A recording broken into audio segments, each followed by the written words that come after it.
Good afternoon, everyone. This is our Tuesday, January 5th BOCC work session, and we're going to do a series of interviews for different county boards. And some of us first will be Renee West. Why don't you come up and have a seat, Renee? Who's applying. This is a joint position with the Housing Authority. So welcome, and thank you for applying, Renee. And the process we do here is we just go around the table and we'll ask you a series of some questions just to get a little better to know you and see what your interests are in terms of this position. Okay, cool. So given that, anyone wants to start out? Any questions? Sure. Rachel? Oh my God. I'm so sorry about that. I'll get that in a second. I was just going to ask, why do you want to serve on the board? What do you think you can bring to the board? So I did run for leadership last year, and I guess a little bit, momentarily before I did that, I thought maybe I should do something, but then I didn't really think that I could offer anything. But after the course of studying my park leadership, I was like, oh, I should really do it. And there was a vacancy then, but life was a little busy and I just kind of forgot about it. And then it's January. There's new resolutions. So I went online and looked, and there was a vacancy. And I think what I can bring to it is I've had 3 different properties in the housing program. And I think it's an amazing program. And I think there's also some things that could be a little better. And I don't know how much is possible to change. They seem like they're always kind of a little underwater and have a ton to do. And I just thought I'd give it a try, see if I could help. Thank you. Well, thanks for applying. You said in the application that you have some ideas that you could bring to the program. And you alluded to them a little bit with Rachel's question about having some experience with 3 different properties, and anything in particular that comes to mind? I mean, it might be a huge thing, and it might not be anything that anyone would look at besides me. But I think in terms of the categories, like you qualify and you get a category, and then you get this awesome house, and then some of them have really reasonable HOA dues, and some of them are insanely high, and it dramatically affects like everything. So I currently live at Highlands, and our HOA dues are almost as much as our mortgages. And you're like, and I don't know how the categories are figured, but that doesn't seem right. So that was one thing that I thought it would be fun to look at. Thank you. I think it might be crazy. I just said fun. Steve? You mentioned that you owned 3 different units in the, under the Housing Authority. Could you describe the different units and your experience and why you moved? Because some people get in a unit and then they're there for their whole working career. They don't end up moving, and I'm curious about your experience. Yeah, so as you know, I grew up here. So the first house I got, I had only been back from college a little bit. I don't think I had been here 4 years after college, so I got like the cool exemption for being raised here. So my first one was a studio, and it was in Hunter Creek, and it was scary when I walked into it. It was all original, and she hadn't done anything to it, and I actually had a lot of fun. I got to remodel the whole thing and put in new carpet and get rid of walls, and I loved that house. And then I started dating and found someone who I liked to date and got pregnant and had a baby. So then I got a 2-bedroom in Hunter Creek and remodeled part of that. Did the kitchen and the bathroom because it needed some help. Get rid of some old mold. And then a 3-bedroom at Highlands came available, and we got that so that we could each have a bedroom, and then I could use the other one to do yoga and massage. Plus, it was a little more space. Thank you. Questions, Michael? John, this is Renee's applying for a joint position appointee. This is a joint position. I believe you've already interviewed with the City of Aspen. Nope. Oh, I thought you already had. I apologize. Christine said, she didn't say anything about the City of Aspen. She just had me come here. Oh, I apologize. I was on the wrong application, George. So I was one ahead. So this is a joint appointment, so which means that you have to go through the same process with the city council. Okay. And then we talk to the city council depending on who else applies, and then we try to come to an agreement in terms of how to fulfill this seat. So it's a little different than just us making a decision, or just city council making a decision. So what does joint mean? Like I share it with someone? No, it's just a seat. There's a couple of seats that are appointed specifically by Pickens County, a couple of seats specifically by the city, and then there's a seat that's jointly appointed. Okay. So it's just a little different process where you'll need to interview with the city council as well. Okay. And then the BOCC, needs to come into an agreement with the city council in terms of who we want to see fill this seat.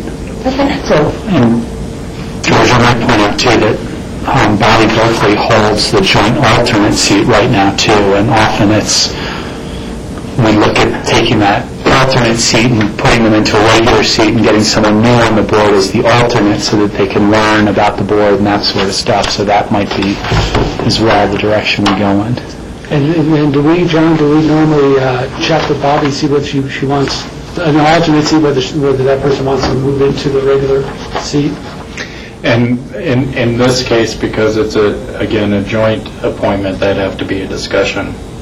Okay. Yeah, with the city. Okay. Okay, do you have any questions for us? Besides just sort of the process, which is a little different than a straight... So then that board meets with you guys and with the city council? No. Yeah. The board meets individually, but it's appointed by us and Okay. city council. So it's going to dual control by this board, and city council oversees that board. Okay. Yeah, and what Rob was saying was, well, there is an alternate seat right now. And typically, we offer the alternate seat, the person who's already been participating, to move up into the regular seat. So if that were to occur, and then you were still available and interested, then the seat that would be open would be the alternate seat, not the regular seat. Okay. And alternates vote when there's not a full board. So sometimes you attend and you can participate in the dialogues, but you don't get to vote. Other times you're there and you make the quorum and you do vote. Okay. So, thank you. So, again, I'll have to probably set up an appointment to the city, and however long that takes, we'll then meet with the city, and then hopefully we'll be able to get back to you in due course time. Okay, awesome. Thank you guys so much. Thank you.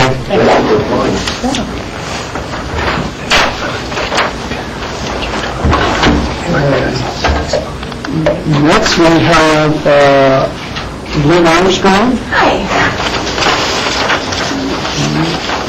And Lynn is also applying for the Joint Housing Authority seat. Hi. Just saw that.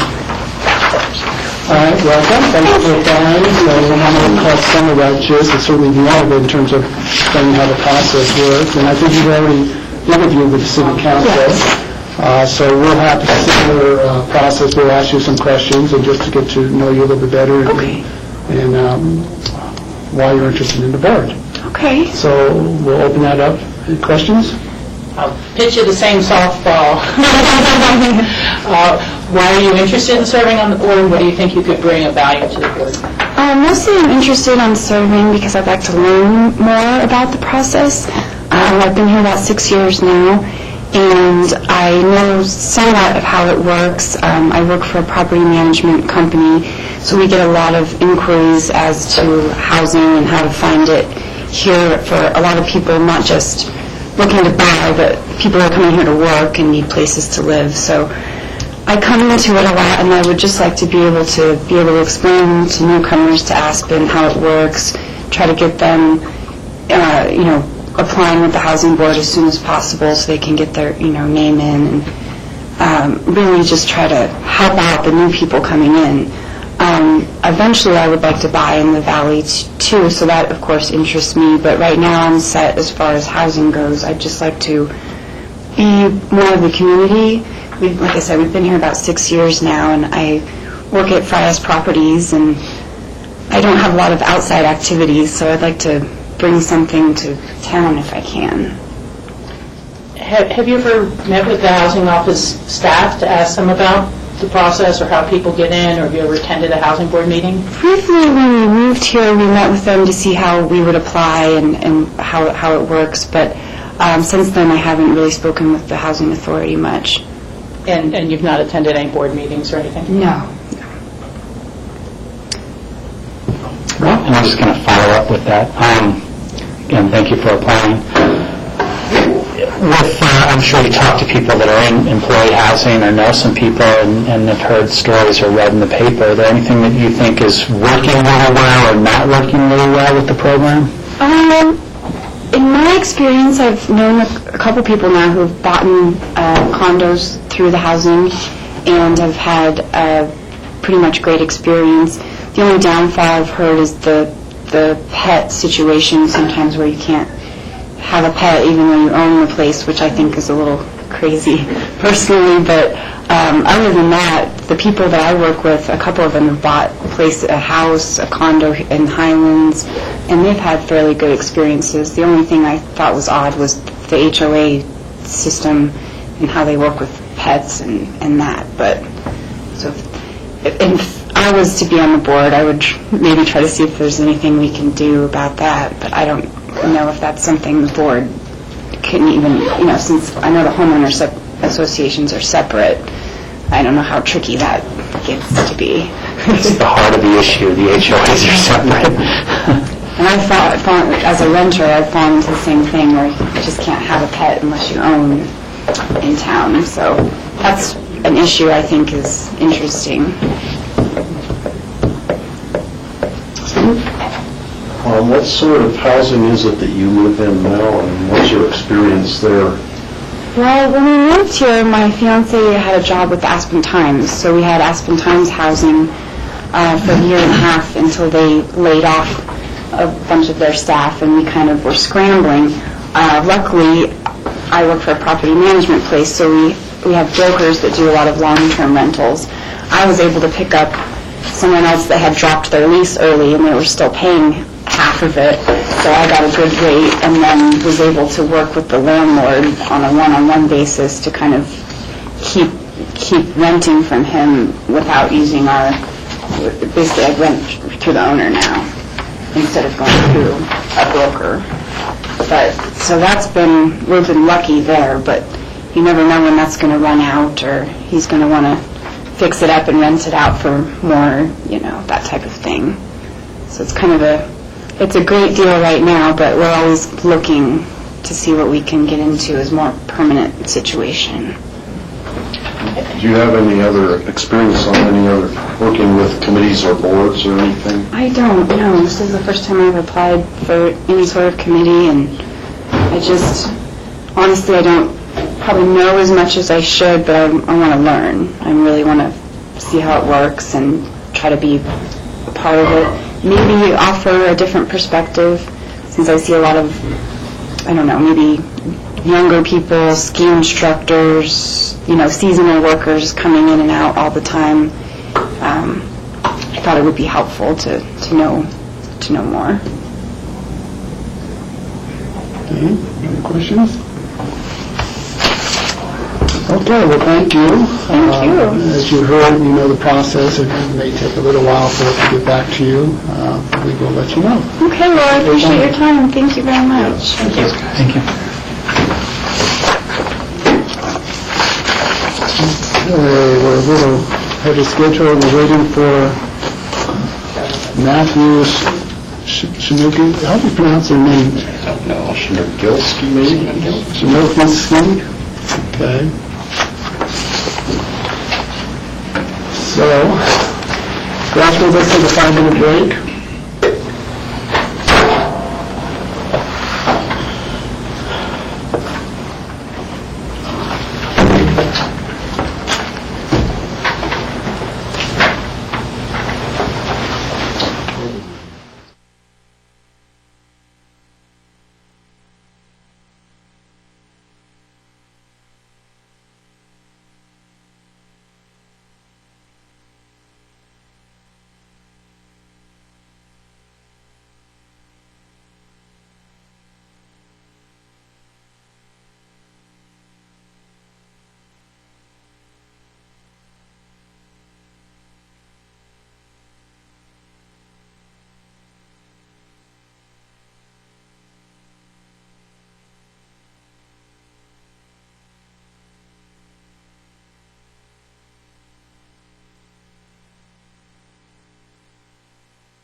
Okay, we're going to interview Matthew. How do you pronounce your last name? Chmielewski. Matthew Chmielewski is applying to the Healthy Literacy Schools Board, so thank you for applying. And the process here is we'll just come and go around the table and ask you a few questions just to get a better sense in terms of your interests and your background, and we'll go from there. Questions? I'll start. Just thank you for applying, and just tell us a little bit about why you are interested in this board and what you think you have to offer? I guess just based off of, some experience working with Beach Resource,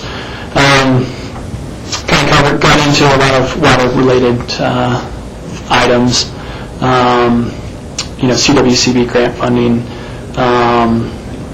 a lot of, there's water rights things. I wasn't directly involved with that type of stuff, but when I increased my, awareness and, knowledge of just all the water-related elements that go on in the watershed and such, and I think there's a lot of, need, hence why this exists for,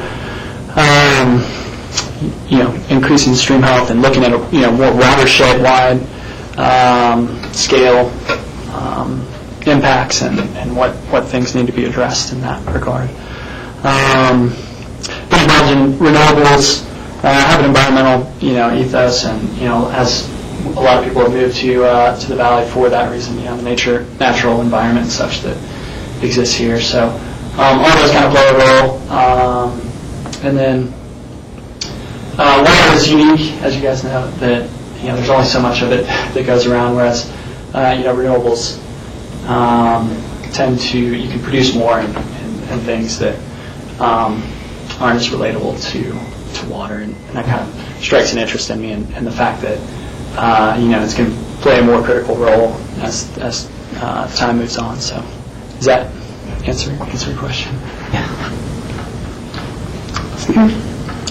Could you describe what Beach Resource Management does and what your responsibilities are? And I've actually stepped out of that role full-time because I want to focus on being up here in the Upper Valley and also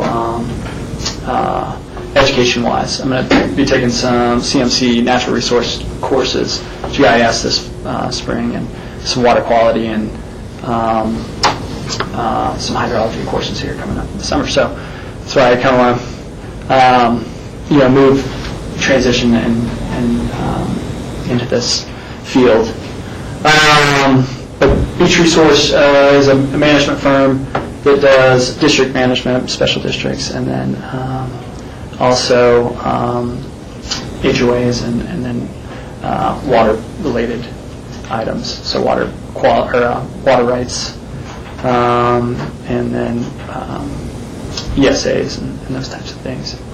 So kind of a broad scope. And I was a district manager, managed Holland Hills down in the Mid-Valley.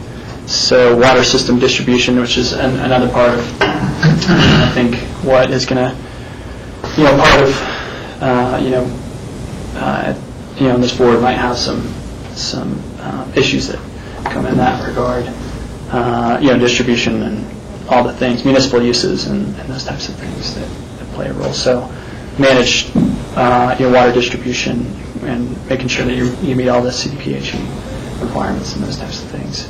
It was a direct role, and then had some accounting oversight and working with budgets and such like that. So is that captured? Did you, at Holland Hills, did you have anything to do with the Kester Ditch and the... Absolutely, yeah. Ditch, is a whole other realm as well. And we used to manage the Salvation Ditch, so that's been a few years, and I still have the ditch manager over there.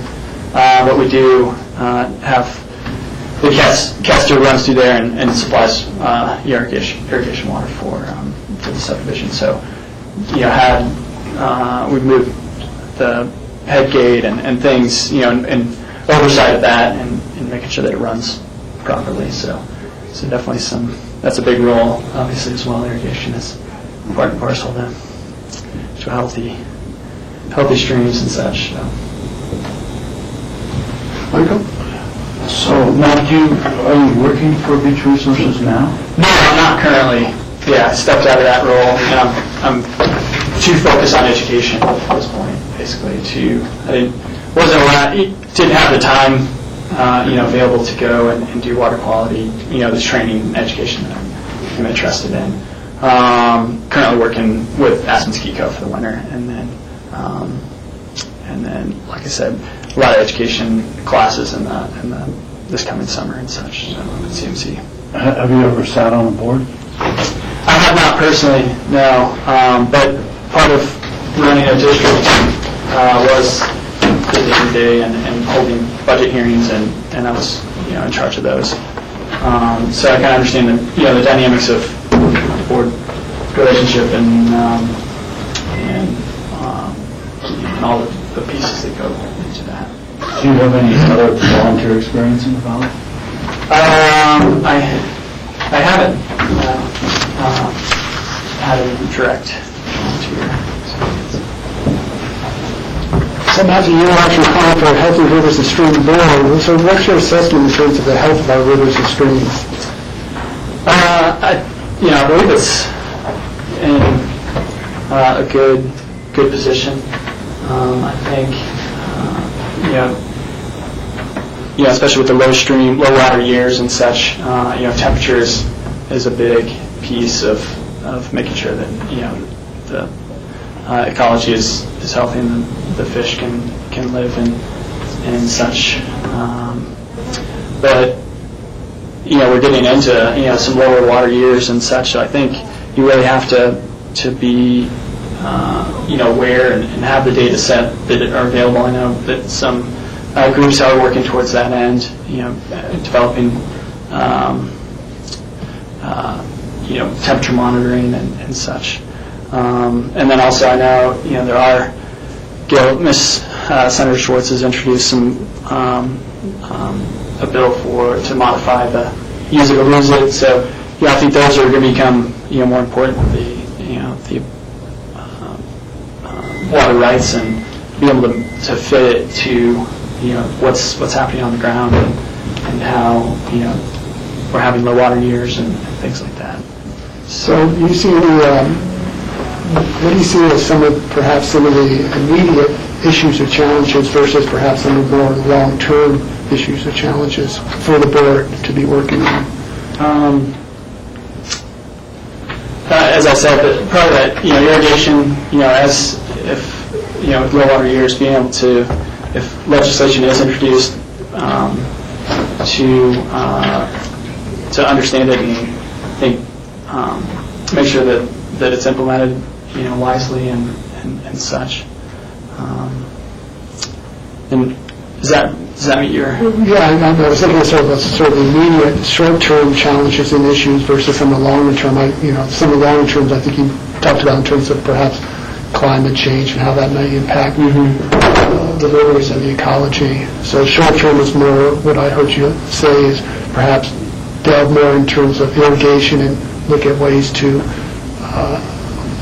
use irrigation more effectively, or? Right. I think, under, the current water rights regime, you can't,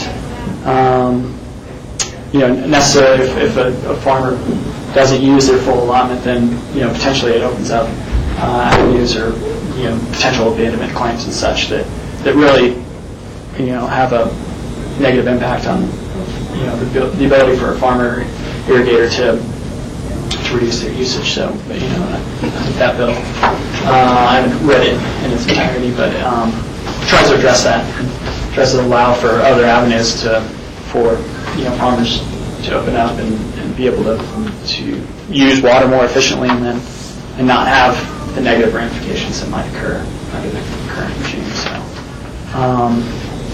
So those elements, temperature, I think is critical. Obviously, energy is a big part of water here as well, and how it's produced and such. So, that's a definite issue. And I think that's some of the things. I would think innovation is something that could be looked at in the future, and putting evaluations on what they call ecological services. Knowing that if you do improve stream health, you can quantify it and those types of things. And that kind of draws to the data set and metrics that I think we're building. I think that's a good thing. And ACES is working on that in different organizations. So backing that, I think is a big part of what this board should be doing and is doing to see that that gets done. So. You said you were going to be focusing more on education this coming year. Where do you see that education leading you? And is it going to be leading you outside the valley, or in terms of job opportunities or career opportunities? No, definitely. I've been here for 10 years, and that's probably part of the reason that I do am here is that feel not an obligation, but an obligation to give back to. It's been a great community and do enjoy it, and have a son at the Aspen School District and such. So definitely committed to the Valley. So I hope to get into this field more directly and see where it may lead. Water rights and water quality. Obviously with oil and gas and all the things that are on the board or in plans and such in the area, that water quality is critical. And when you start to have those impacts and extraction and such, you need to do it wisely and monitor those things. So that's where I see the path going forward. Rachel, you have a question? Yeah, and my apologies for getting back late on the break. You have in your resume, and I don't know, maybe that you work with beach resource management. If others had already asked this question, please let me know. And you say February 2007 through currently? Right. When I submitted this, I stepped out of that role for full time because I do want to focus on my education and such. I want to attend CNC and do their hydrology natural resource program. So full time wasn't allowing me necessarily to be able to accomplish that. What were some of the projects that you managed? I was a district manager at Holland Hills, so oversight of the operations there. Water distribution is a big part of that, budget development and such. Projects actually worked on some forest health here at 5 Trees with the pine beetle pressures that were occurring, are occurring. So oversaw and worked to get a program in place and put verbenone up and all the different tactics that are used to try and improve the forest health. So that was another part in stream health. Obviously is the forest aspect of it, where that water originates from and such. Were you involved in the Woody Creek Mobile Home Park through beach management? I was not, no. Primarily, I saw that in the county there, so kind of had a basis or grounding and working on the number back end of things, bookkeeping and such, and then as I mentioned, some utility oversight of water billings and at buttermilk and such. So I think that's another aspect relating to some of the previous questions is the utility end of municipal water use and avenues there are for looking at efficiency and making sure there's no leaks and things like that are play a role in diverting less. Obviously, is important. So, all right. Yeah. Thank you for applying. Any other questions? All right, thank you, Matt. I've interviewed a few folks, and so we'll have to discuss all the applicants, and we'll get back to you hopefully in a timely fashion. But thank you for applying. All right. Thank you, John. Thanks. Okay, let's next on the agenda, we're just a few minutes ahead of schedule, presentation of BOCC records. You can just run next door. Is John going to need to set us? She was going to show us some things. All right, Scratchers, let's take a 5-minute break so we can set up for this next presentation.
our instructions. Okay, I'm back, and next on the agenda is a presentation of the BOCC records.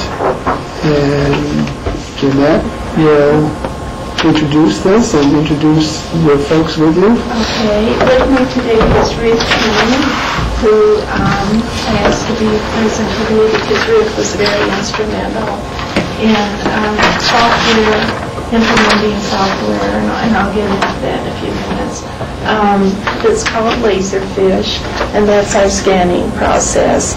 And it's the software. Maybe Ruth can explain a little bit more to you as we get there.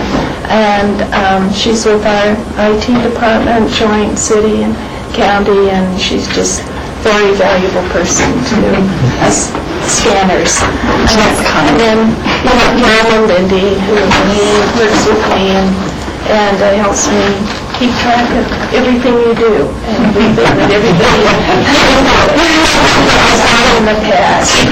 So I have probably maybe dating myself at 25 years into being the records management for the clerk and recorder's office and the clerk to the board, and it's been a pleasure. And along with that comes records. And when I started here in '87, everything was paper, handwritten, banker's boxes, and books. And there was no electronic form, there was no microfiche. In 1977, there was microfiche had started in 77, I started in 87, and then microfilm took over some of the records, but microfilm in 1977 started out current. They didn't go back with the microfilm. So in 1998, Ruth started with the city and the city-county joint department. I guess right then it was city-county. Okay, and we on the committee, I think, was Jim Considine, Catherine Cook, myself, Ruth, and Susan Murphy. I don't know if I asked Susan to be here today. I'm not sure if she's here. Hope she makes it. And Lindy, I think, came in a little later. And maybe if you want to explain to them a little bit how... Basically, we were seeing some needs kind of across the organization, both city and county, doing some sort of solution for document imaging. A lot of things were getting passed back and forth and on shared drives and getting multiple copies of things. So we started looking about that time for some solutions for software, primarily starting with the city clerk and the county clerk's offices, as they're the primary record keepers for those entities.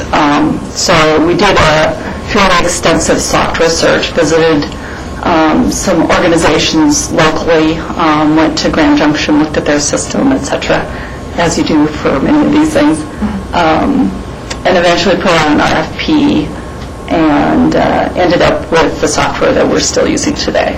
So that's where Jeanette comes back in and tons of work and organization in putting all of that together within the system.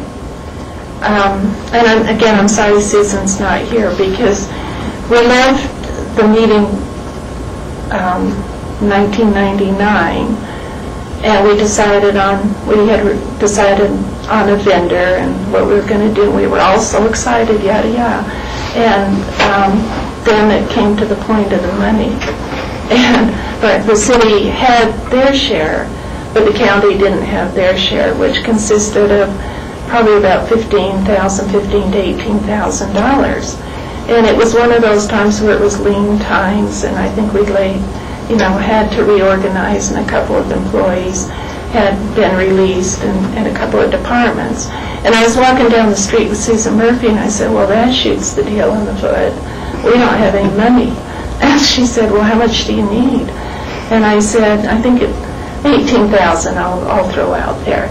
And she said, okay.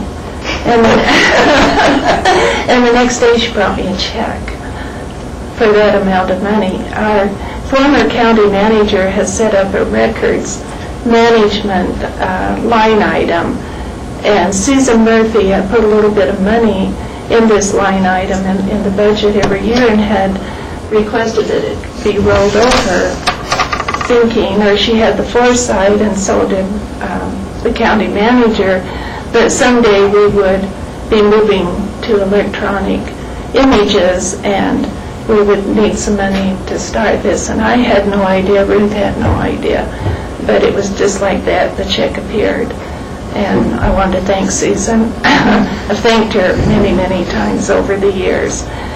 So with that said, the first project, and this is the way that my mind works, that there's a P&Z body that was appointed in 1957 by the commissioners, and a lot of their records were recommendations to the commissioners, and some of the items or the matters that the P&Z heard over the years, they used to have a little more approval authority than what they have now. So in my mind I thought, well, I should start with P&Z. So all the P&Z records were paper, boxes, and books, and I started with that and scanned all those and got those records current, and they are all out there for the public. And there were how many boxes of from the years 1977 to 1987 when I started. I think maybe there wasn't enough staff time in the clerk's office, I'm not sure what the reason was, but they would microfilm the minutes, but all the exhibits and all the decision-making, the documents that the board used to make decisions was not attached to the minutes. It referred to them. It referred to Exhibit C, Exhibit A, B, C, but nothing was there. And we located those down in the basement. And I thought, oh, here they are. Well, it ended up when maintenance brought them up, it was 12, 15 bankers boxes full of exhibits. So we started indexing them and compiling them and ultimately microfilming them. And that was about a 3-year project. So we finished that component. And that brought us to the years of 1881 through 1923, and that's what we've been scanning for approximately 15 years. As we have time, we both have other tasks that we're responsible for. So as we had this little bit of time, we started scanning and started organizing. And Lindy and I laugh because we talk about it was like a deck of cards that was dropped. And there was no records management, very, very little records management. So it was a lot of organizing and pulling them together and creating new indexes. And once we scanned them, creating little index cards so we can do electronic indexing. And it was a time-consuming project, but I think it's a very valuable project. We bought the first scanner. I think it was $7,000 to buy our first scanner. And we were sort of the pioneers in the county scanning. And 4 years later, we had a replacement schedule. And we bought a new scanner, and we gave our existing scanner to community development. So that's the period they started scanning all their records. And then I think the third one went to finance or human resources. So we passed it along and tried to get all departments in the mood for scanning. Right now, the planning department, the building department, finance, I'm not sure. Not so much anymore. Not so much anymore. Open space and trails. Open space and trail. I think we gave them a scanner too. The assessor is scanning some documents. So it's catching on, and the more information we can put out there for the public, that the easier it makes our job. I mean, it's great for the public, but it also makes county employees, city employees' jobs a lot easier if we can just refer somebody to the web, or which Laserfish, and we look over that now. Laserfish is out on the web. And it's kind of funny, some of the documents that we have found, and it's just how interesting it's going to be for the public that they got these historic documents. The county was founded in May 1881, and they went through all their appointments and their bonding for the treasurer and the sheriff and yada yada, the assessor and all. And they, right after they appointed the sheriff, there was a commissioner that didn't appoint to do, it was Gunnison County, of course you all know that, and then they formed Pickens County. Well, somebody didn't show up for the commissioners meeting. And so the first duty for the sheriff was, one of his first duties, was to go on horseback to Gunnison and get that dude. You are a commissioner and you are to report to Pickens County, and that's it. So, you guys are lucky to go through an election.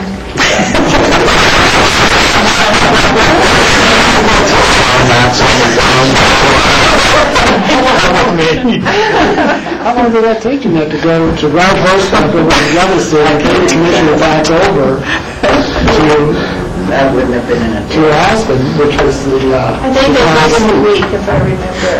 He had a week. And a canteen full of water, and so, and then you get into the World War II times of,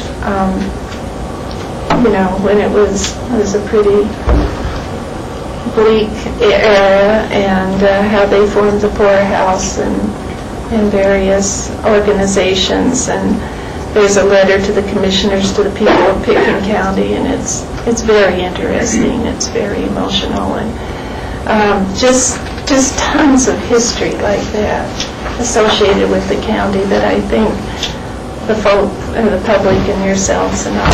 The reason we're here because they are the commissioners' records, and I thought this is kind of going to be interesting. In 1974, May 3rd of 1974, all the clerk's office walked out. They left. For one reason, it was very undesirable, unhealthy, unmitigated filth. Farther by the lack of heat. But the zinger was, somebody stole their adding machine and the sheriff did nothing about it. They never came back. I mean, that's when Loretta was appointed, I think. And, I'm going to want to allow Ruth some time here, but I want to read one historical item I found, and I actually typed this one night after a board meeting when Bob Child was sitting at my side. And maybe if we would have had this last Sunday, it would have helped a little more with our football team. But it's Resolution 1 of 1988. Whereas the Denver Broncos have labored long and mightily without ever attaining pro football's highest pinnacle, and whereas said Broncos have the most loyal, deserving of all football fans, and teams from Cleveland, Washington, and Minnesota have all won football's highest acclaim, and, whereas the Cleveland Browns impede the progress of our Warriors, and whereas Cleveland owner Art Modell made disparaging remarks about the Denver team, and whereas the Cleveland fans did, in 1987, hurl dog biscuits at our value. And whereas San Diego's a nice place to visit in January, and whereas brown is a dull color compared to orange, now therefore be it resolved that the Board of County Commissioners does hereby proclaim 1988 the year of the horse, and be it further that the Denver Broncos shall defeat the Cleveland Browns, and be it further that said Broncos shall defeat whatever team opposes it in Super Bowl 12. That's yours, Steve. So, I remember seeing a copy of this back then. now you have it, and So do you know if the Aspen Historical Society is tapping into this resource? they are, and it was interesting because the day, and I didn't know if you all saw the newspaper article, I actually gave a presentation to staff, and then it was suggested that I bring this to you all in a presentation, and then it went out on the agenda. So the Janet with the Aspen Times saw it on the agenda, and she came in and talked to me, so hence the newspaper article. And I believe she interviewed Catherine Cook too, and the day after the newspaper article came out, Catherine Cook said, "Oh, thanks." She said, "The Aspen Historical Society's already contacted me to see when I'm going to have all our old records in electronic form for them." So, I guess, it's not, maybe we've challenged the city to I'm not sure if they're going to or not, but, so anyway, this is the very first book, May of 1991, and they were 1881, and as you can see, it's getting pretty deteriorated. The pages are pretty tough and crinkly and old, and so these particular books, there were 5 of them, and I didn't want to take them apart. So what we did is we had a vendor photograph these books. So these particular books that are in this beautiful handwriting are only out there as readable, because obviously you can't OCR them, you can't do a word search because they're not typed matter. But, the public and the citizens of Pitkin County, or all over the world for that matter, can go in and read these historic documents, and they are a hoot. I mean, it's just, and it's funny because the same issues are there in 1881 that are here now. They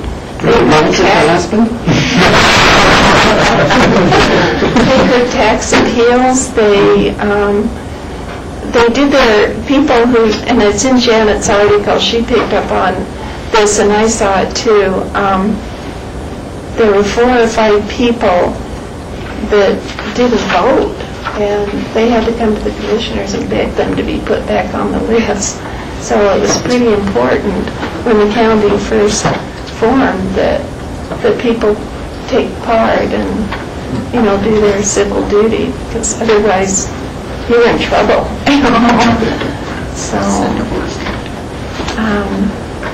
So anyway, with that said and all this, from 1881 to current, we have all the county records out on Laserfish, which in late fall we web linked to the web. So anyone can go, and Ruth will go over all that with you, and they can go out and read or research or anything they want to do.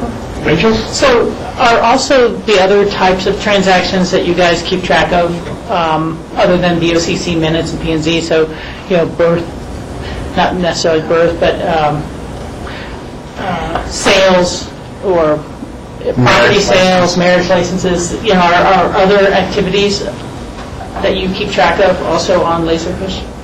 No, that's a different software. And That's Encore, or Aptitude Solutions we do for recording.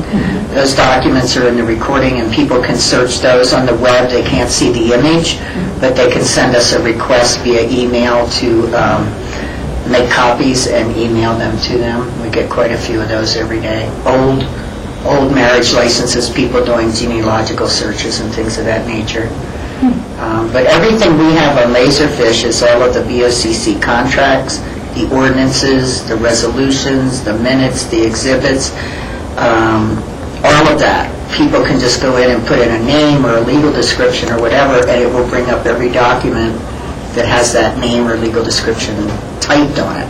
the OCR only reads typed images, so that's why Yes. with written documents, we can't see those. But, I mean, it's everything, and the attorneys, some of the local attorneys are just thrilled about it. You know, they don't have to come up here and... Yeah. And it's not only our folks outside this organization, but also staff recently. Our assistant county manager asked me if I'd research the translator system.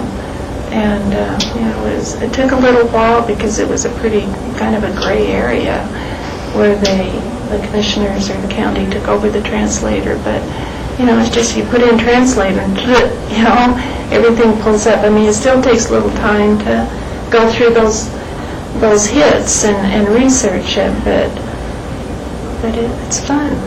Very cool. Yeah, so...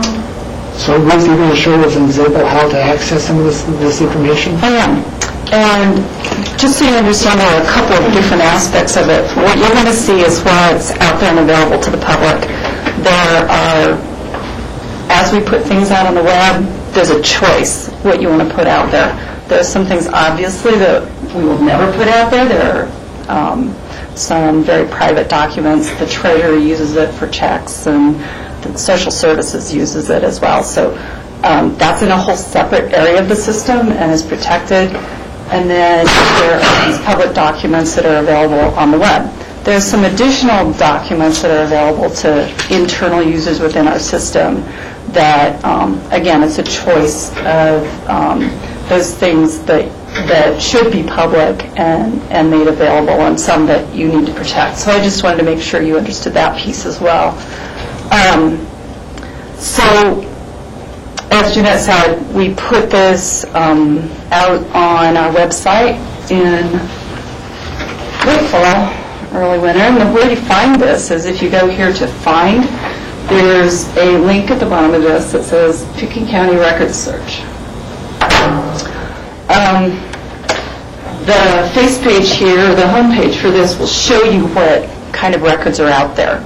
So these are the records that are available. There are some historical assessor property record cards, kind of the original ones that, like when many of the subdivisions were formed, some of those are original.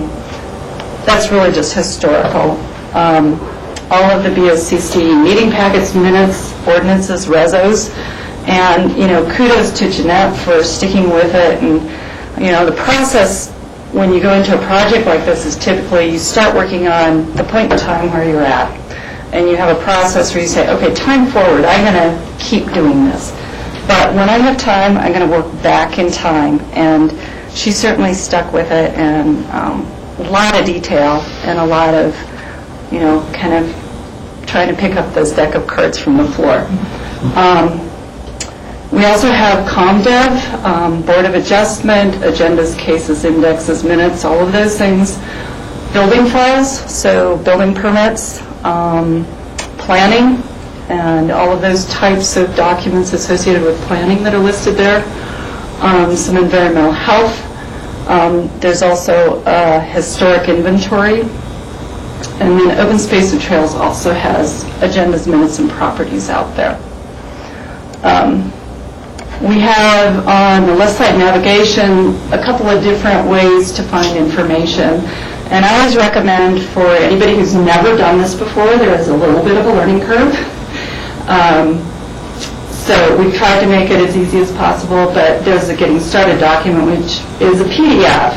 So that's easy if you've never done this before. Print that out or look at it online and follow the steps. But basically, there are 3 ways to search. There's really just like any file cabinet, so that's what this is here, browse to a file. If you go in there, you'll see a hierarchy of folders. And if you know what you're looking for, kind of know if you're going to a BOCC document or the assessor. So here we are with all the BOCC documents. And then listed under that, there are legal notices, minutes, ordinances, rezos, meeting packets. So it's just like any file folder or cabinet that you might go to. And then it's listed, for instance, minutes by year. So you can browse, and if you know where you're going, you can find it that way. I'll show you the other couple of ways that you can find things. Each of these documents has a capability of having like a little index card associated with it. Think of the library. When you go to the library, and I'm old enough, I remember those little cards. You'd look by title or author or subject, right? Well, it's the same kind of thing. Jeanette, when she puts a document in there, has a little index card, and it's got little things about that document that she puts in. So each of those are searchable. So that's a second way. The third way is for the documents that have text on them that's typewritten like this. You can do a process that's called OCR, optical character recognition, which basically pulls that text off of the page, stores it in a searchable database, and so you can search by any of those words. So that's a very powerful way to find things. Sometimes the trick is narrowing it down so that you get, what you're looking for. If you make your search too broad, you're going to get, just like on Google, lots of hits, and not be able to sort through it all. So that's where, looking at this document can help you to narrow those things down and give you some tips and tricks. I wanted to just, since Jeanette was talking about the historic documents here, this is one of the early ones. And you can see here as it loads, we actually preserved some of the front pages on this. It's just kind of fun that they are actually books. So you see the cover and what that looked like. So now you start to see some of the script and the writing from those books. I wanted to give you an example, too, if you know where you want to go, and I just was kind of searching around in here and found something of interest. So I'm going to go to page 209 of this book. Some of the things you can do if you can't read it, you can actually increase the size and get it a little bit bigger, move it around. I thought this one was kind of interesting.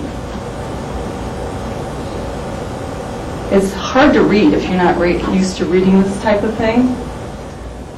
I see general community fund. Yes. Oops.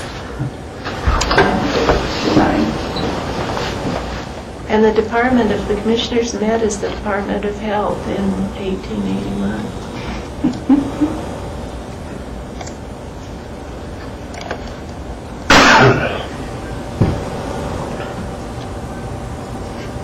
So you can see some of the, there we go. Here we have, what I was going to highlight was that, here it is, that they're going through reducing tax bills from $600 to $400, $500 to $200. Those are kind of old numbers. But again, some very interesting things. Unfortunately, there's not a good way to index this except manually. So, it's out there for perusal, so to speak. If you see here, Mr. B. Clark Wheeler, who was actually the person who surveyed the town site, was asking the board for money for advertising, to advertise Pickett County. So again, some things don't change. People asking the board for money for certain projects and advertising, and that's probably still relevant today. And that reminds me, another item that I came across was D.R.C. Brown actually repossessed the courthouse at one time.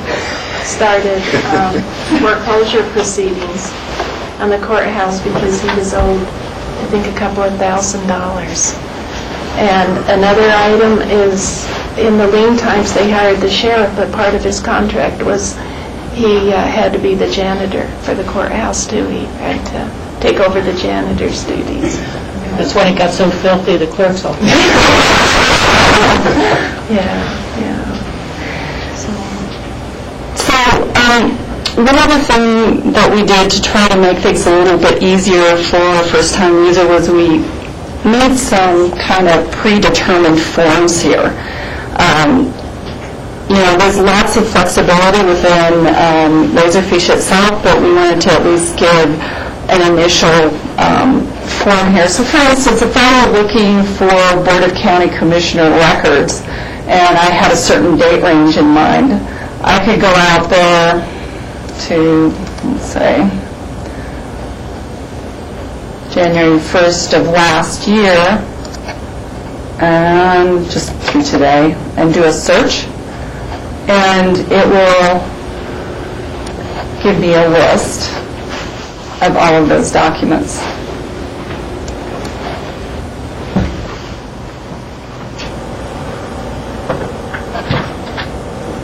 Eventually. Yeah, that was a big pile to ask for. Yeah. And then I'll give you some, we tried to do naming conventions, and they may look a little bit cryptic. There were some things that have changed in the software that maybe right now we will need to. But, okay, so you can see within the last roughly year, there were 133 documents that were pulled up. So here's BOCC Ordinance number 1 from 2012, and it shows you that there are 4 pages. If this name doesn't make sense to you, there's also a long path here that says, it's a BOCC Ordinance from 2012, and it gives you a page count.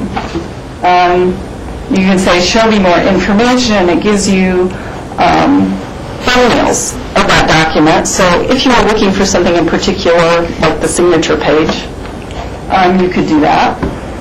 It also gives you, this is what I was talking about, that kind of template or index information that Jeanette and Lindy put in. So that applicant on this one was Winter X Games 2012. The cross-reference, unlicensed premises, and the action was prohibiting alcohol consumption. So those are all clues to help you know if that's the document you're looking for or not. And again, you can see the whole list here of all the different documents that were pulled up in that particular search. Another way that you can search here is by what's called a cross-reference. And I'm just going to use the example that was provided here. You can search, what if I wanted to find something, a document that had to do with the airport? Well, I don't know exactly how that was put in, but I'm going to just put in airport. See what I get? And some of this is experimentation. You get too little, you broaden your search. You get too much, you narrow it.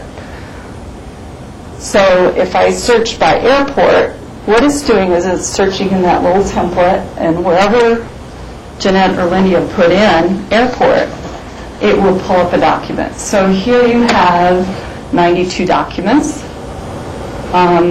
some ordinances. I'm not sure what else is here. You can page through this as you like.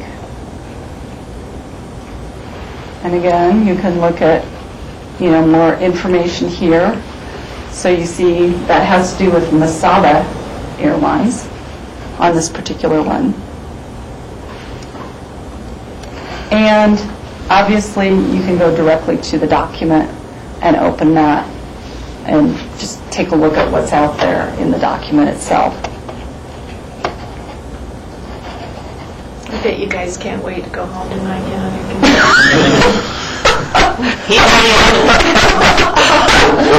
Overload the website's probably going to crash. And it's thinking. I am looking at performance issues on the. We haven't had it out for the public that long, so we're just not quite sure how much it will get used and whether we need to add resources or whatever, but we're looking at that, so. And that's taking a long time. But it's got to feel good to have reached completion, on something that's taken that long. It was nice. Congratulations. It was a big project, but we're not through. I just finished researching and compiling, always looking for a project, the Home Rule Charter, and there's 7 volumes, believe it or not, and a lot of them are bigger than this, a Home Rule Charter,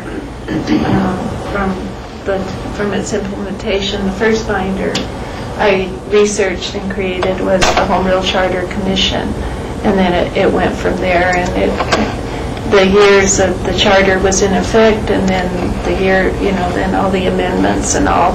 So we're putting that, I'm in the process of scanning that, putting it out there so the public will have this, and I know that I get a lot of contact from staff here and there over the years that they need information when the last amendment was made on such and such and such and such. So now they have all that. I think we've got the history out there. Actually, it's not open to the public yet. That's in process on this. Yeah. So, but that's kind of the next project. It's getting this, scanned. And then I'm going to move on. I've already got the files in my office to move on to all the districts that the county has been associated with and informing, because that information is very valuable to the public. So I'll create the same sort of research and create the same sort of binders or whatever, and then so that if they come in the office, they have a binder they can go to, or if they're at home or in their office, they can go to the web. And I'm going to do the same project as I did for the Home Rule Charter, and we're just constantly trying to get more information out there to the public and make it self-sufficient. And I guess also one of the goals moving forward is to reduce the scanning. Almost all of these documents are starting out as electronic documents anyway, so rather than have an electronic document that gets printed, then scanned, go directly from that electronic document straight into Laserfiche and not do that intermediate step. Obviously when you're working with historical records you have to do that, but that's kind of the challenge for the future, is to find better ways to go paperless and to try to incorporate the processes that we have now where paper is involved, especially those where a lot of paper is involved, and move that directly from electronic to electronic and skip that paper piece. So that's kind of And with Public Works in our vault, and my next project after if I make it that long, is the overseer reports, which you guys, Bert Pierce said, you use them all the time. And he comes in there, we've got little cans of overseer reports, road overseer reports.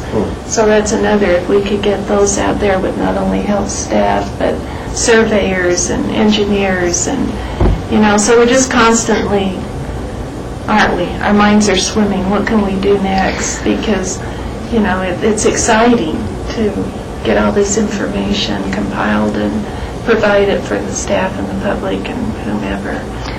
And I don't know, do we have a couple of minutes, John, or are we done? There's 10 more scheduled minutes on it. Should we show them what we've done with the code in our meeting with the city today? I'm not sure I could show all of it since we're... No. Just if we can go into the web and the Pitkin County Code and go into the Land Use Chapter 5. When I'm not working on projects, one of the tasks that I work on is keeping the county codes amended and up to date, and they are current. And when the planners bring their amendments to you, or staff brings amendments to you, you approve them. They give them to me, and I codify them and keep our codes current. And what I did is, we can go into dimensional requirements, Chapter 5, in order to provide more information for the public, because we had our code out there. I created indexing, that's electronic indexing, so you can just click on it and go to that section of the code. So that helped a lot. But I took it one step further, and when I put the legislative history in, which is very important when you codify codes, I actually linked the ordinance so that someone can look at that amendment, but they can go to the ordinance and see, well, what was that all about? So that's standard practice now. When I amend the code, I link the ordinance that you all approved so that they can read it. Great. This is going to be a great resource, not only for staff, but for the community, for planners, realtors, attorneys, I mean, everyone, to history buffs. Yeah. Going back to the late 1800s. So I want to thank you for your tireless work on this, Jeanette. Oh, well, it was a team effort. Like I say, Susan Murphy, Lindy, and I apologize because I almost forgot to thank our new clerk. Well, she's not. Well, she's kind of new. Janice Ross. Into these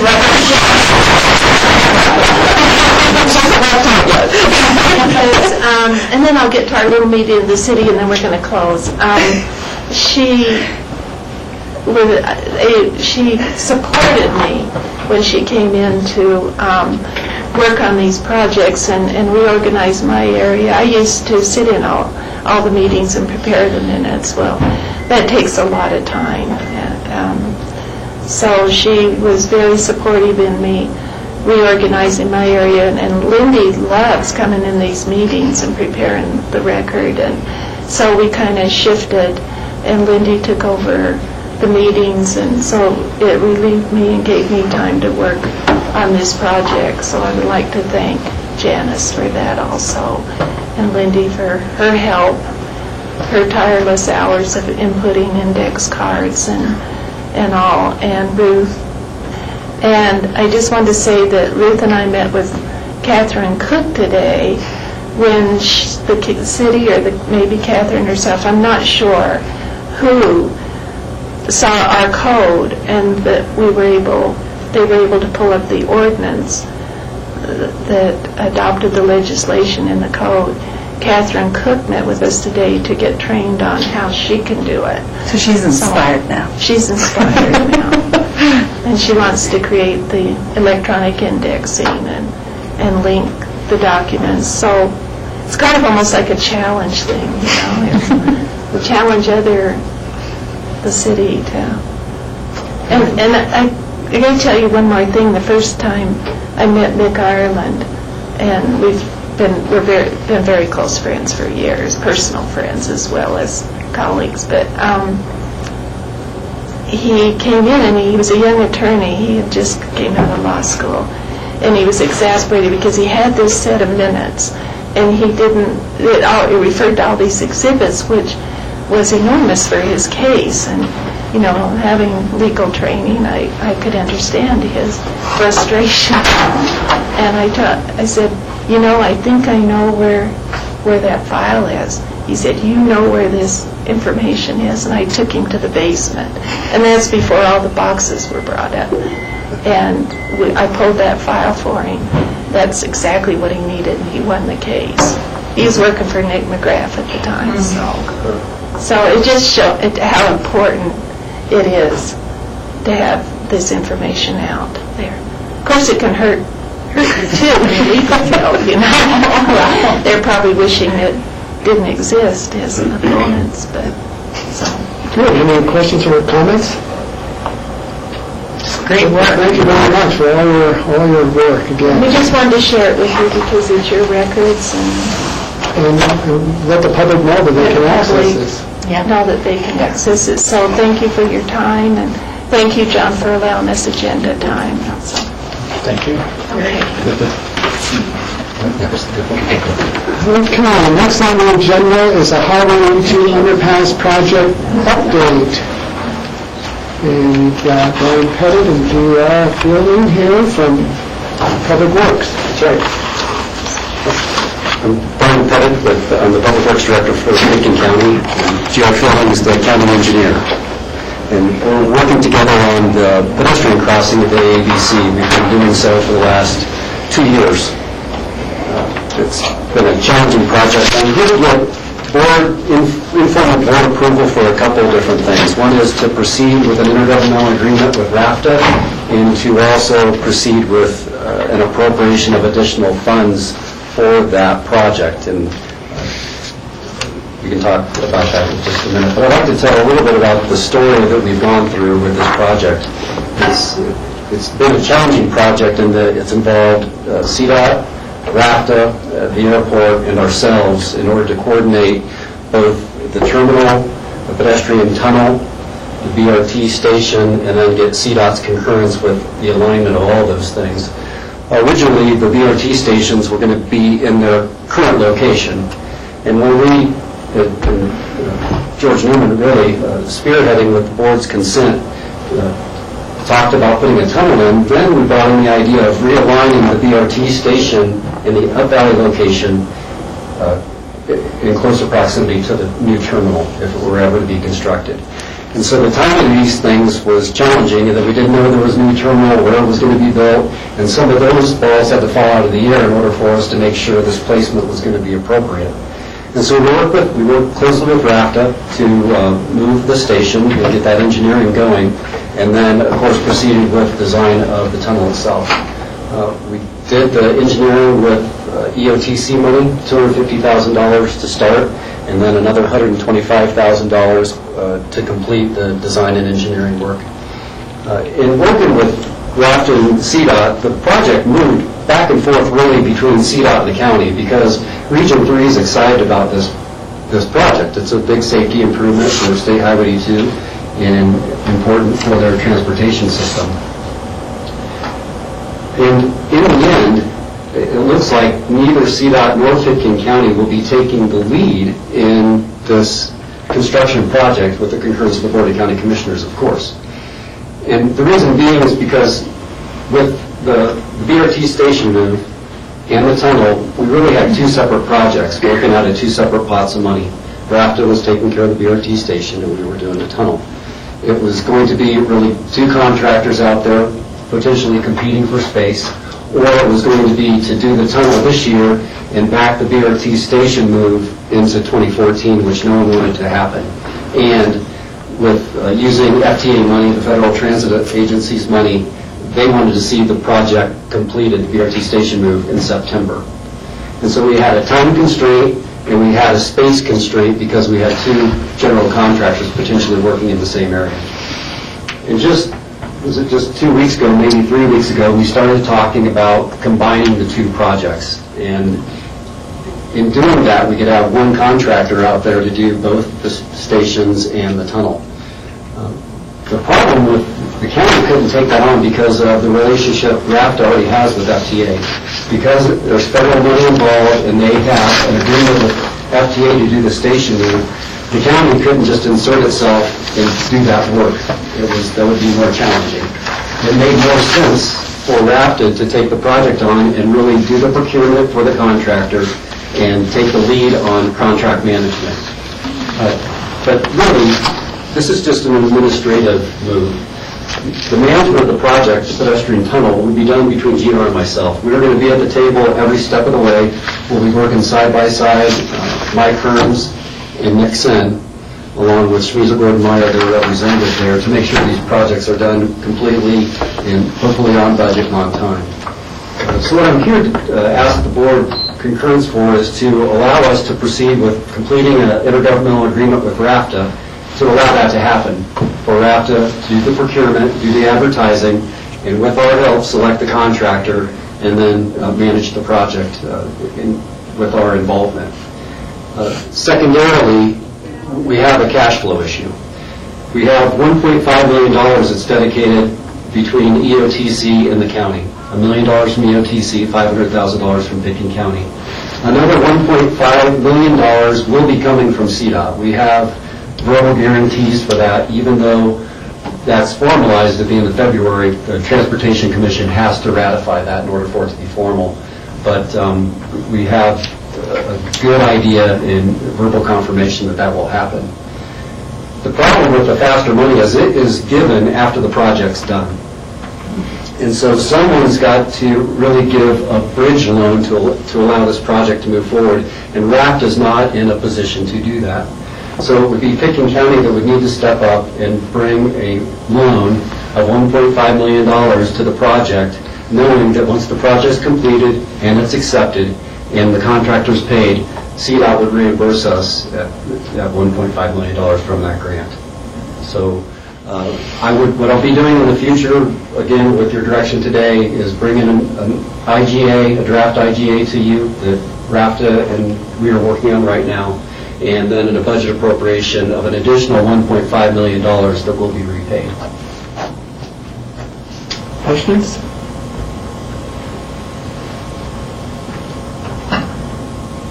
So this would be scheduled to be done by September 2014, is that's the last day it could be completed? That's what RAFTA would like to see. I don't know that we'll meet that date. I think that's a challenging proposition with this project. 2013. 2013, so next fall. Yes. So that's when the BRT was supposed to be completed. Yes, that's correct. The RAFTA's requirement from the FTA at this point is to have their BRT stations operational by that September 2013 date.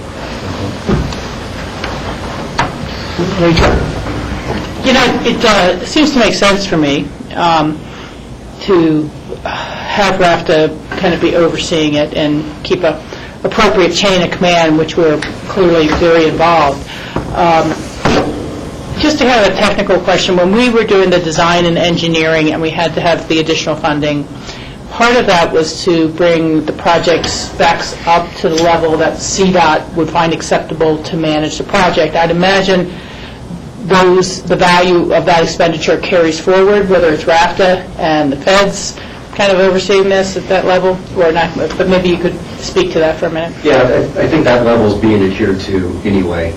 That work was being done when we thought this was going to be a CDOT project. I don't foresee any savings there based on the specification that we're meeting now, which was CDOT spec.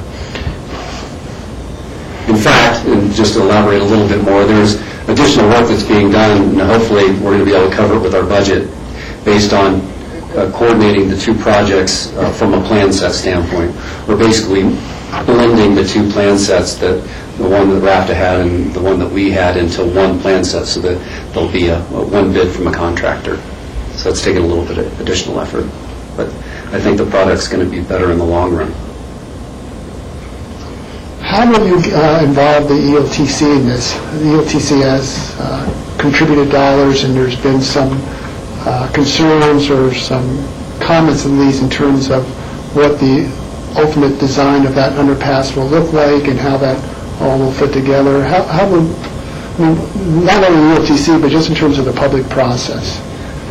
We have an EOTC meeting, I think, in February, and certainly there'll be an update there. We can present the designs that we've developed up to now and inform people of the timing of the projects, what the delays that will be had there, how the traffic movements will be made, and update the EOTC then. The appropriation's been made, so the IGA will be between Pitkin County and RAFTA.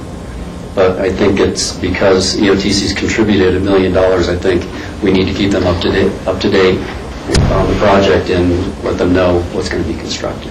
It's along with the public process in terms of informing the public in terms of when that construction will actually start and the potential impacts that will occur trying to get in and out of town, specifically with the movement of the utilities, probably more than anything, but also some other ancillary work that will be done. You know, George, we had a very, very successful campaign last year with our public outreach, between the newspaper and the radio spots that we did and everything like that. And I could see with the amount of work that's going on in that airport area that we'd probably look to ramp something like that back up come, March or so. And what Gio's referring to is the multitude of work that's going on in the Aspen Airport Business Center alone. So between that and this work, we have extensive public outreach. Yeah, Rachel? Okay, so given that the real cash flow crunch seems to be that faster monies are dispersed after a project is done, but we will still find out in February from the Transportation Commission if the monies are being committed to the project. Correct. So we're not really in risk of spending $1.5 million without knowing that, beyond the verbal, assurances you've had now. Correct. Okay. Correct. It would seem that we don't need to spend the full $1.5 million right now, anyhow. But so what is the cash flowing from our side? Should we go forward with the loan do we need to cash flow before we find out the Transportation Commission's vote, I guess, at all? Or it's just after that to be able to utilize those funds? We need to upfront the money? It's afterward. In fact, we wouldn't sign a contract until that was ratified by the Transportation Commission. What we're doing right now is planning for, I think, early February, second week in February for a pre-bid. So we're progressing with the procurement like the money's in place. But we wouldn't sign a contract until the money is in place. Okay. But we'd like to have this coordination completed ahead of time, so we're not trying to, so the IGA, for example, and understanding at least your direction to bring a supplemental appropriation forward. We can wait on that, too, until after, but it's good for us to be able to communicate to our partners what role everyone's going to be playing. It wasn't at the recent RAPID meeting, this came before the RAPID board for approval, that being the RAPID would be the lead agent on this as a manager. And the representative from City of Aspen wasn't supportive of that. I thought that the county actually should take over the project, but it should be noted that even prior to that, the county was not going to be the manager. CDOT was going to be the manager because they were going to be in charge of not only the utility movement, but also the underpass. So the county was never going to be in a position to oversee the entire project anyway. So for me, it just makes sense that RAPID, in concurrence with the county and with CDOT, would take over that role. In fact, Region 3 CDOT was the agency that applied for the $1.5 million FASTER grant. The grant's actually going to Region 3 and then to Picken County. Rob? I'll put some things in perspective from what we were talking about. I'm in agreement with all of this. These are the minutes from 1890, and it's a lot of road repair checks that are being written. $1.50 for County Road number 4. We've got a bridge repair, $75 over Rock Creek. We've got a bid for building the Brush Creek Road to be submitted with rights reserved by the Board of County Commissioners to reject any bid. We've got ditch work on the public highway, $8. So some pretty big checks for road repairs. And I will say this motion passed unanimously by the board, but there's a list of checks that were written in that meeting to various road repairs. So I'm glad you were able to utilize this new information that we just heard about, Rob. So lastly, Does everyone in agreement that, one, that RAPID would be the managing partner in this project, and two, that we would float $1.5 million that would be reimbursed from CDOT from FASTER funds, and none of those contracts would go forth until we actually get the written agreement from CDOT that those dollars are actually in place. Correct. sounds good to me. Yeah. Great, well, thank you very much. Thank you. All right, we're scheduled for a break at 3 o'clock. We could break now instead. Finish up.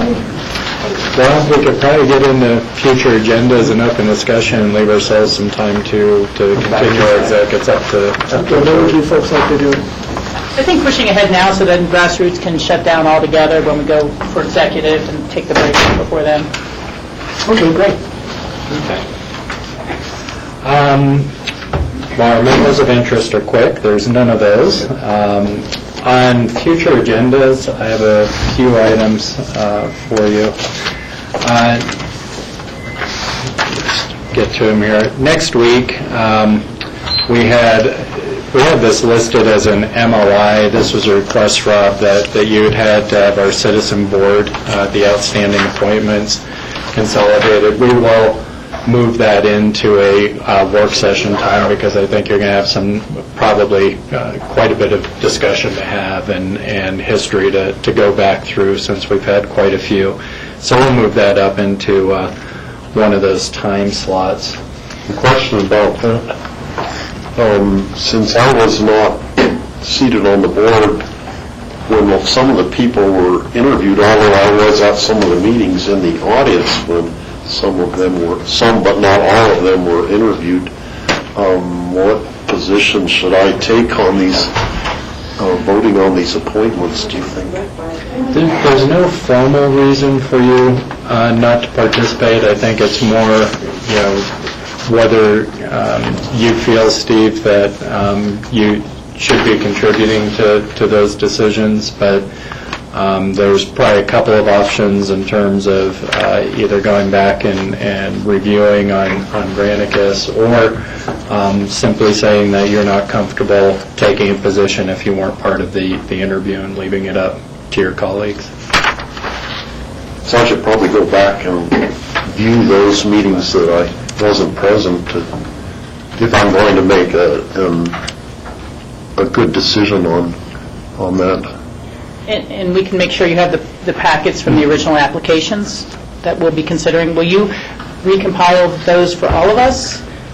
We can. Do you want all of the background information compiled again, or Just the applicants' comments, not all the board information, is what I was thinking. But I don't know how many others have all reserved from, how far back do we need to go with interviews? I'm not even sure.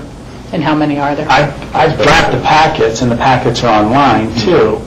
But maybe if you could put the applicants' names and the date we interviewed them, so we can at least go online, go to the calendar online and pull the packet up if we can't find it in our own home filing system. Which is not nearly as important. It's not as good as that. It's not as good as the facts. I would suggest, I don't think there's that many, maybe 6-8 people. I think it's more than that. It's 15 or so. Oh, is that many? Yeah. Yeah, because there's some reappointments. Well, maybe we should have Charlotte put together a PDF then, if it's going to be a work session agenda item. That way we all have it and we know, instead of trying to dig here and there. we can do that. Thank you. Some of these were put in the email that Lisa McDonald sent out about the Healthy Rivers. Yeah. But I don't know that she put in all of the all of them. No, I don't think We'll just have Charlotte collect them all and put them in a PDF, just like a normal work session agenda item. Okay. Other item that's not showing up, we're working to set up a briefing for you guys. It looks like it's going to be on the 29th to update you on the progress with the Woody Creek Metro District, having run to Basil. And there's actually been some recent positive movements, so we want to bring you guys up to speed on where we're at there. So we're looking at getting that scheduled for 2 o'clock on the 29th right now for a brief update.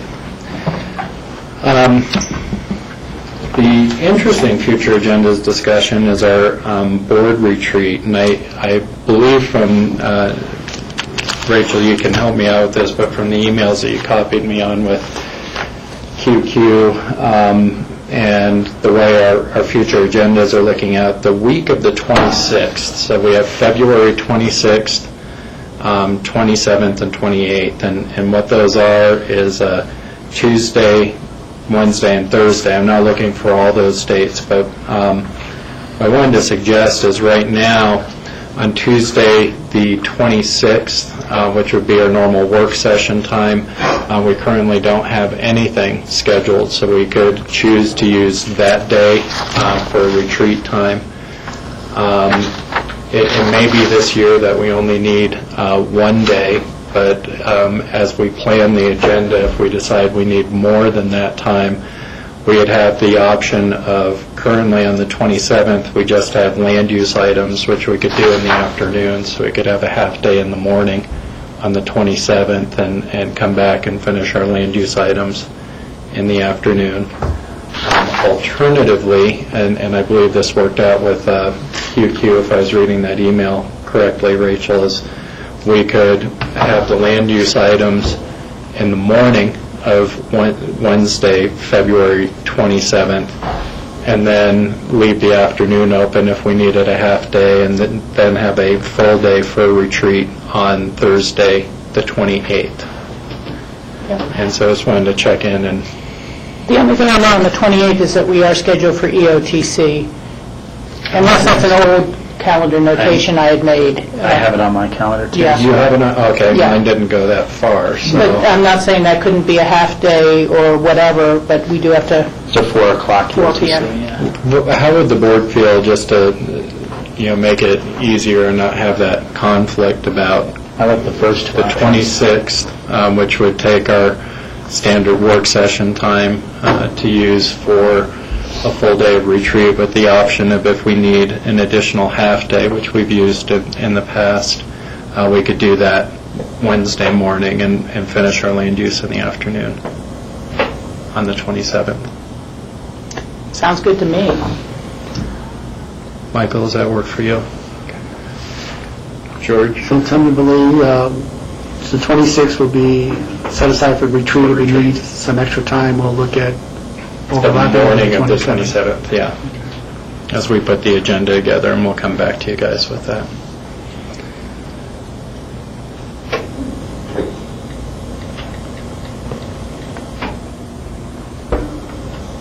Okay.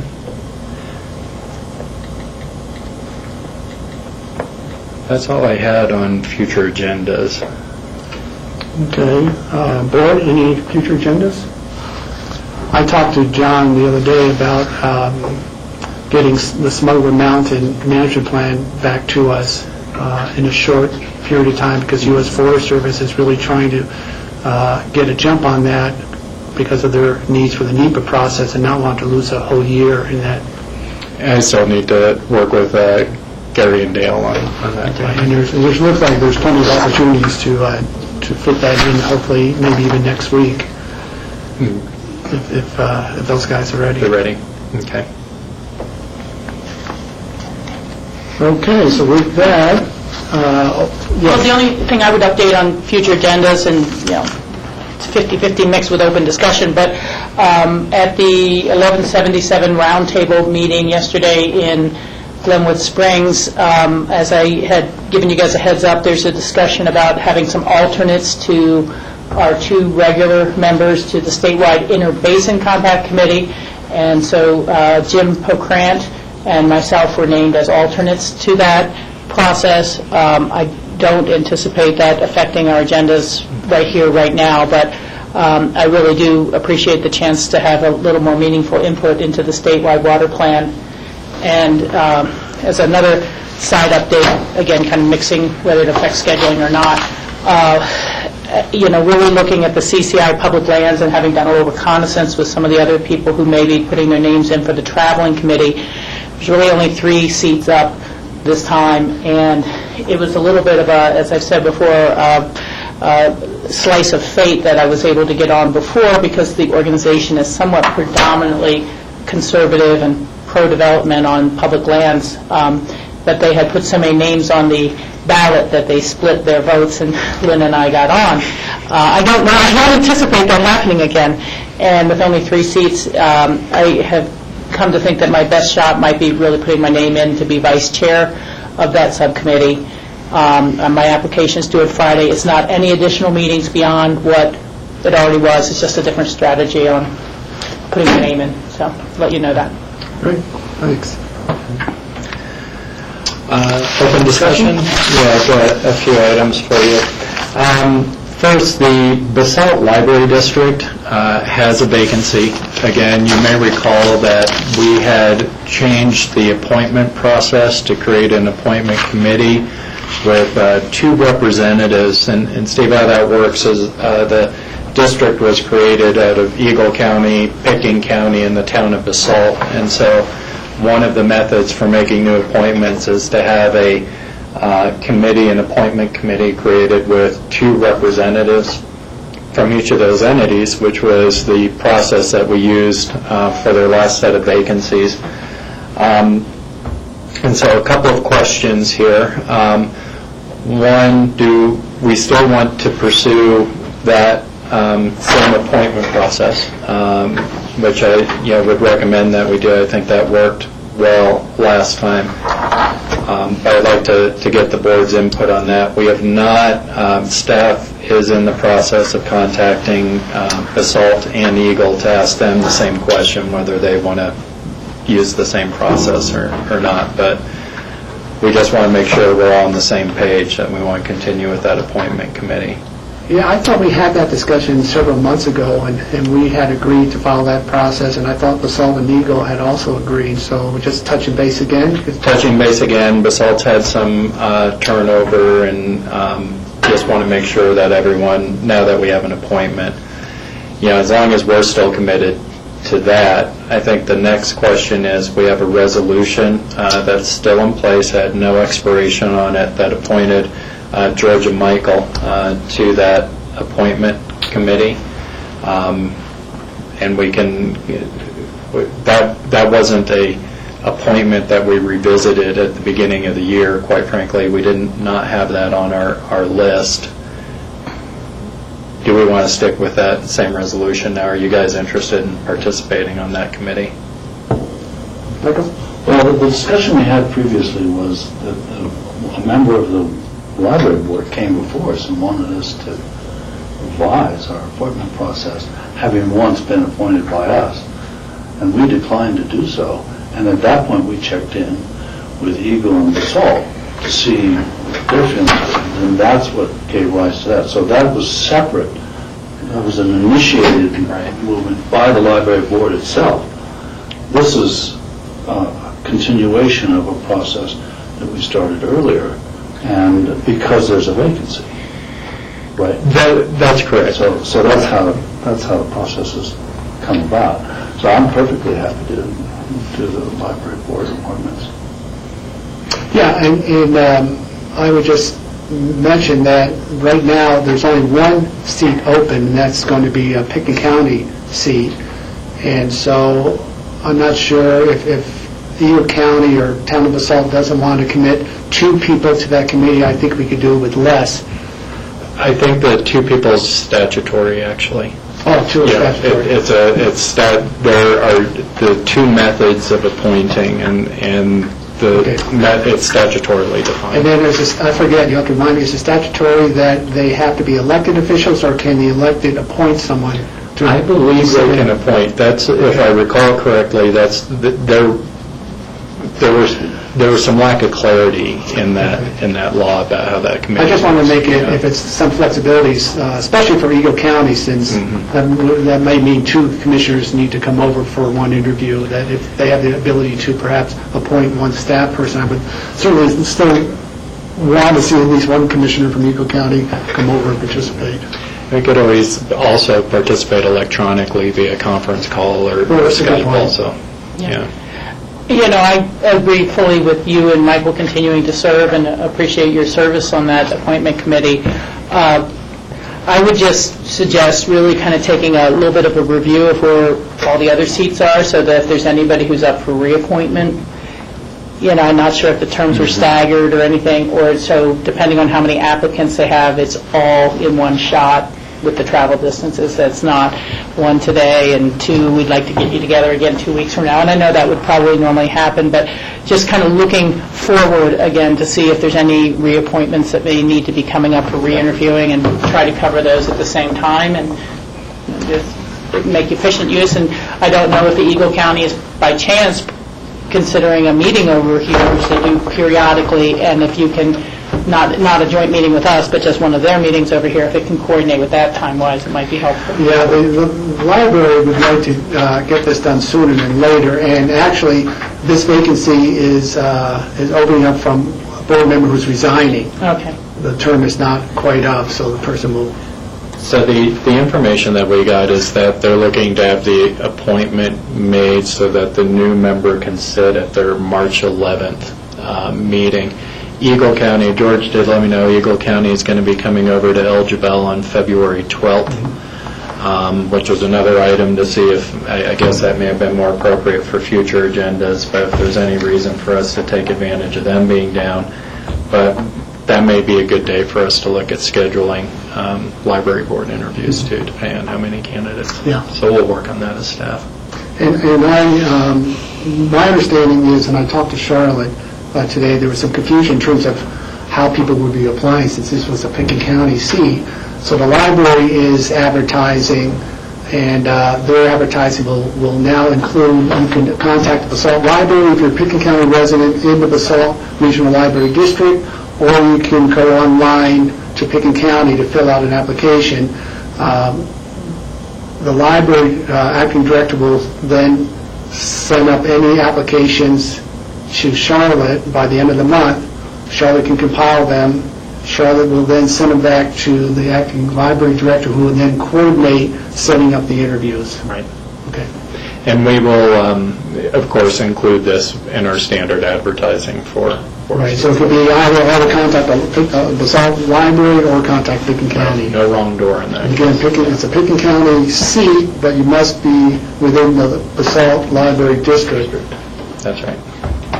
And the deadline is January 30th for applications. I did not know that. Thank you. Okay. Other items in your role as, so Steve, one of the things I think meetings you haven't been part of yet is as the ambulance district board. The Board of County Commissioners sits basically ex officio as the board of the ambulance district, and as you know, during our budget discussions, we had talked about the ongoing revenue shortfalls within the ambulance district. I did want to let you know that while we're continuing to look at the mill levy side of that question, we also are planning on having a discussion with other EMS providers in the Valley. It seems like right now is a ripe time to be visiting, particularly with Basalt and Carbondale, potentially Snowmass, Wildcat, to look at, is there an opportunity for us to achieve some economies of scale by partnering on particularly EMS services.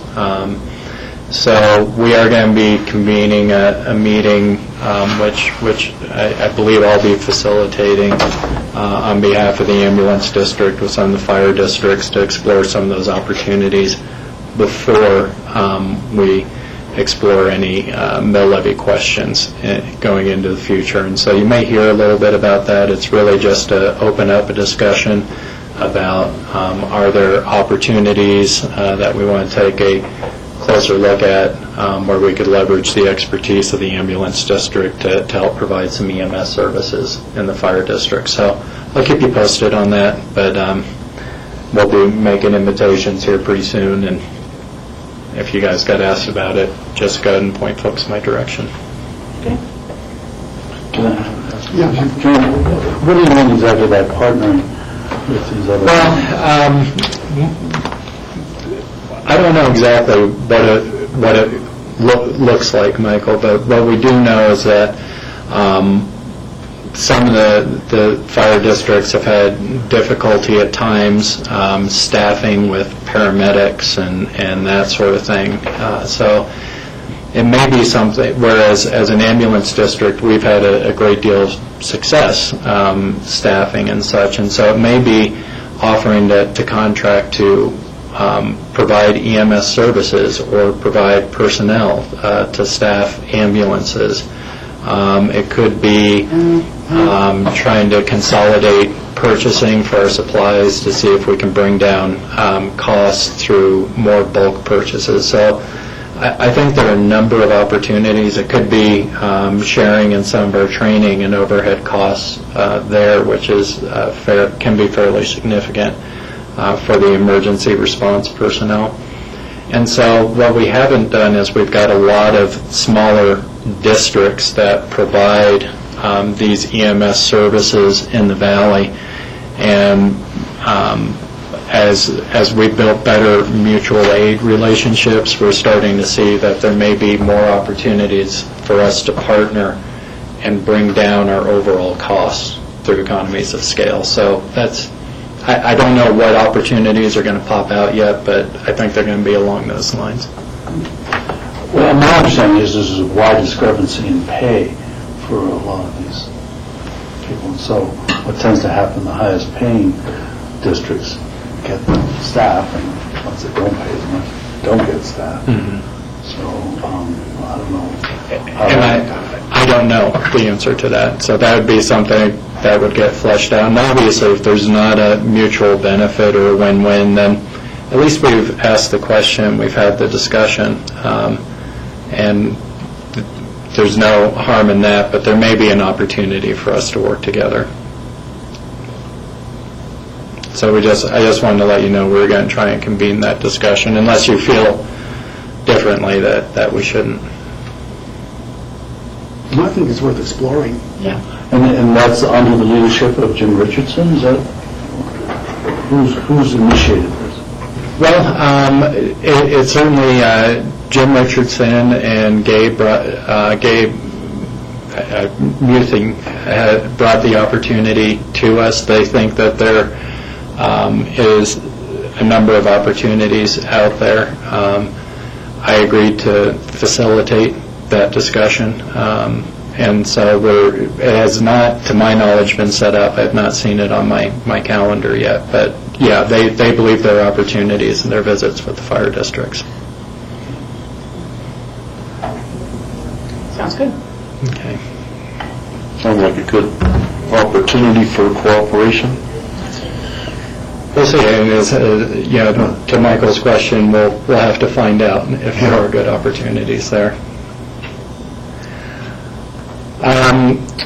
Real quick on detox, the detox center is working on getting fully staffed. We actually got an update today that they should be staffed up on the 21st and have training completed to be able to open on a more regular basis on the 25th. They have been able to open for surge capacity. We've actually already served clients. We're actually, to my understanding from discussions with Don Bird and Joe, that they're actually already seeing the benefits of having that service locally, but it is not up and running as we would like it to be right now. It's just taking a little bit more time to hire folks on, and of course there's training and such that needs to be done before they can start serving clients. So the latest update we have is that we should be fully up and running by the 25th of this month, so later next week. Which actually, given the number of years I still say of discussion in the community about having a solution on the table, this one is still coming together pretty quick. Thank you, George. Just to pass it along, I talked to one of the neighbors recently, and they said that there has been a temporary light put up by they said it was kind of marginal in terms of how much light it provided while they continued to get the rapid bus stop. But they were very appreciative that something had been done, and I think we should just keep an eye on that and see, if it continues to linger, maybe another temporary light or something. And we've been keeping the neighbors updated through email and their representatives on the HOA. There is a light up, and hopefully when the proper bus shelters come in, the lighting situation will be better there. Yeah. Last thing that I have for you is the Colorado Recreation and Resource Advisory Committee for National Forest. I believe it's White River, so it's the RAC. has a vacancy, and they are accepting nominations, basically, to fill that vacancy. It's not an appointment authority that we would have as a board, but the board does have the opportunity to make a nomination for appointment onto the RAC, and you should have received a letter in your box, or it will be coming very soon, that explains that process a little bit more to you. But I just wanted to make sure that I've already, here's the letter right here. Of course, Susan's on top of that for me.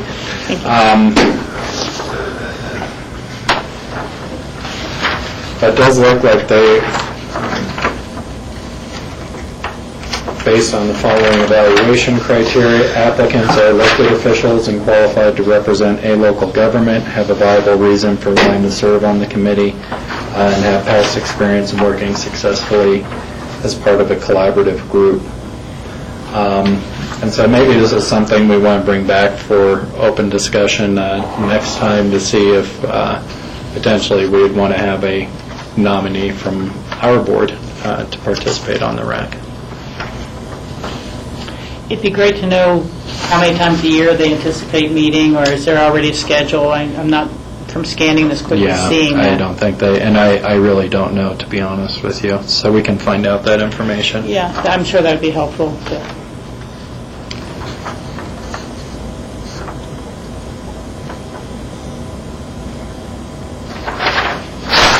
And you have to have all three of these qualifiers?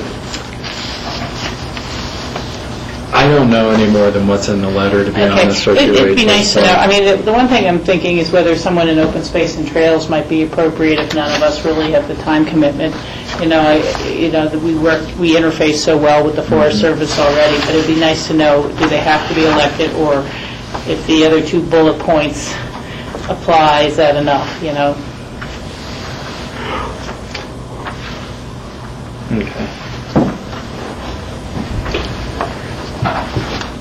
That's all I have for open discussion. Okay. Board members, open discussion? Steve?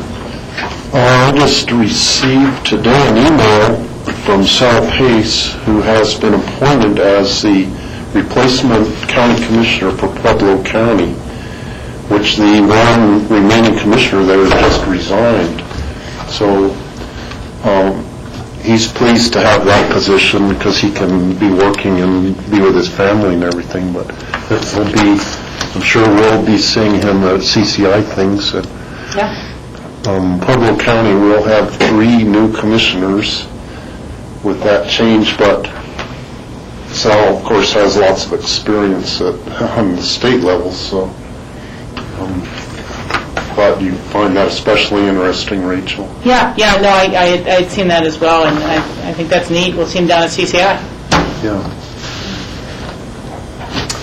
Ready? Okay, then I would entertain a motion to go back into exec session. I know we have, again, the property acquisition pursuant to CRS 24-6-4024A, and then was John Ely going to come back and finish up some of these earlier items? We had the TAB board functions, the West Divide project, and the FEMA designation. I'll just put this in pursuant to CRS 24-6-4024B. I will make that motion, and we'll see which of those items we can cover. And I'll second it. Any further board discussion? Seeing none, all in favor say aye. Aye. Great, thanks, Grassroots. We're in exec session, and why don't we take a 15-minute break here? Sounds good. Puts us back here at 3:25. George, you haven't lost your touch at all about running a meeting. We're going in.